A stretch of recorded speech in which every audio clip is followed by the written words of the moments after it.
Hey guys, welcome back to Clownfish TV. This is Neon, not here with Geeky Sparkles in this video. I'm going to do some more gaming news. We'll do the gaming news roundups again. We'll do them a couple times a week.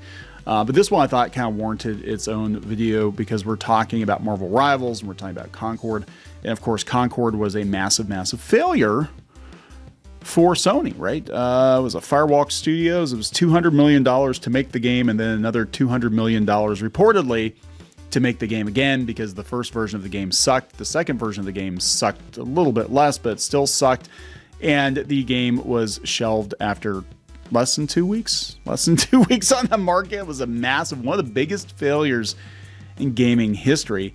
And now the director of Marvel Rivals, which is doing very, very, very well. Again, regardless of what you think about it, it's doing very well. He's trashing Concord, saying it didn't bring any unique value. It's kind of ironic because a lot of people are accusing Marvel Rivals of being an Overwatch clone, but it's a good one.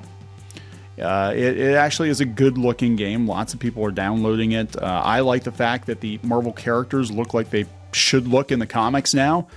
Look at that Storm. She's awesome. So we're going to talk about this. Before we get into it any further, please subscribe for more pop culture news, views, and rants, guys. Go out to Clownfish Minus. We got merch. We got our own paywalled content out there, and check that out. Thank you very much for the support. That's clownfishminus.com. You can also find the same content on clownfishtv.locals.com. This is coming from Fandom Pulse at fandompulse.substack.com. Marvel Rivals game director trashes Concord, saying it doesn't bring any unique value, according to John Trent. So this is Thaddeus Sasser. That is an awesome name, by the way. Thaddeus Sasser, the game director for Marvel Rivals, trashed Firewalk Studios Concord, saying it doesn't bring any unique value. So he was on the Video Gamer podcast ahead of Marvel Rivals release. One of the show's hosts brought up the fact that the game was releasing in a crowded market and noted that Concord recently released and was quickly shut down. The host said, "You're entering a market that is very full of different games. I think one of the cool benefits of Marvel Rivals is that it's offering something that not only no one else can do because no one else has the Marvel license for a hero shooter, but you're also offering something that is entirely unique within its market." We're seeing a lot of games come out that are very similar to other games. Like Concord came out and died quickly. There's a lot of reasons behind it. Probably it didn't have much marketing. People didn't gel with the art style. But at the end of the day, it was another standard hero shooter. And then Thaddeus Sasser chimed in saying, yeah, it didn't bring any unique value. The host continued, when people already have Overwatch and you're not going to drag people away from Overwatch, Sasser concurred. Well, that's kind of ironic. Sasser concurred and explained there's a switching cost. I've already invested in Overwatch. I've got 15 skins. For Farah, I'm not going anywhere.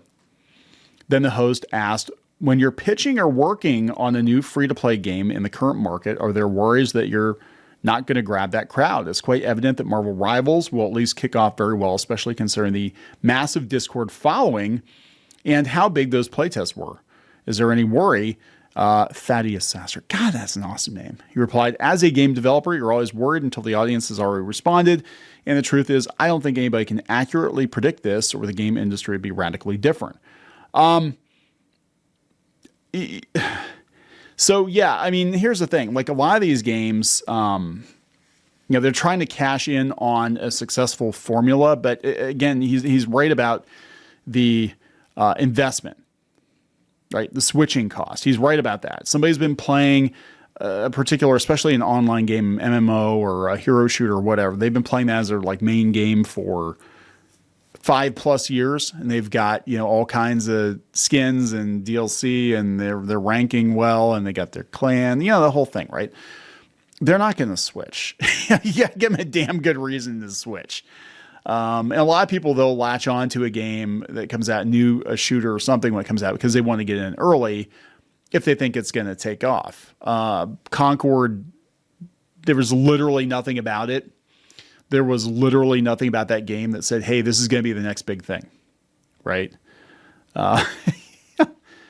So the trick is you have to have a reason that people want to come play your game, and Marvel Rivals does that exactly with the superhero. I don't know about you, but when I heard the concept of the game, I was like, oh my God, I get to be Storm. I get to be Doctor Strange. I want to be those heroes in the game. So yeah, I mean, here's the thing. People actually like the Marvel characters. They love the Marvel characters. They don't like what's been done with them lately in the comics. They don't like what has been done with them lately in the MCU. But overall, they actually do like Marvel superheroes, and they do like I guess the idea of Marvel characters, and when they're done properly, it actually winds up being, a huge hit, right? Yeah, Marvel Rivals had an extremely successful launch, hitting an all-time peak concurrent player count of 480,900. Yeah, that's pretty good. 480,900. Furthermore, the game is still going strong, with the most recent 24-hour peak hitting 449,895 players. Yeah, compare that to Concord, where I have like 600, not 1,000, just like 600. So here's on Twitter, on X, 10 million players in 72 hours. Thanks for playing. That's insane. So yeah, I mean, I think they're doing something right. And this was a game that I know a lot of people were like, oh my God, it's developed in China. Yeah, but you know what? Regardless of how you feel about China, they're doing something right. Genshin Impact, also developed in China.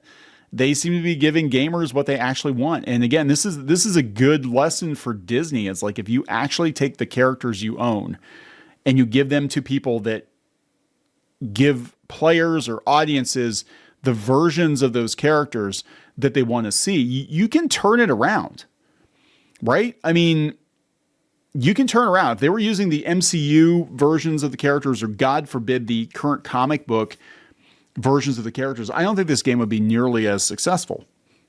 If you had flat-chested Storm and beer gut Thor, I don't think anybody would be playing this game. They'd be making fun of it.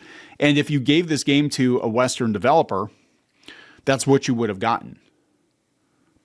Guaranteed, that's what you would have gotten. I mean, we've seen what they've done with other game. They had the license for Spider-Man. Look at what they did with Spider-Man 2.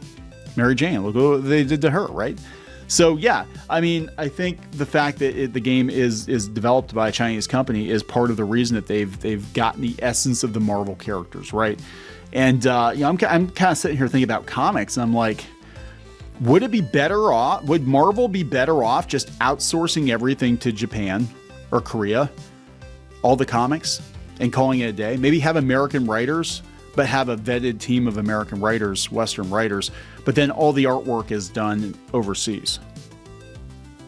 I think about that, and I'm like, I think that might actually be the way to go, because at least then, there's a higher probability that Westerners will get these idealized versions of these characters, and not, again, flat-chested, dumpy Storm, dad bod Thor. Nobody wants that. Just a thought. But anyway, I'm going to wrap it up, guys. Please subscribe for more pop culture news, views, and rants. We'll talk later.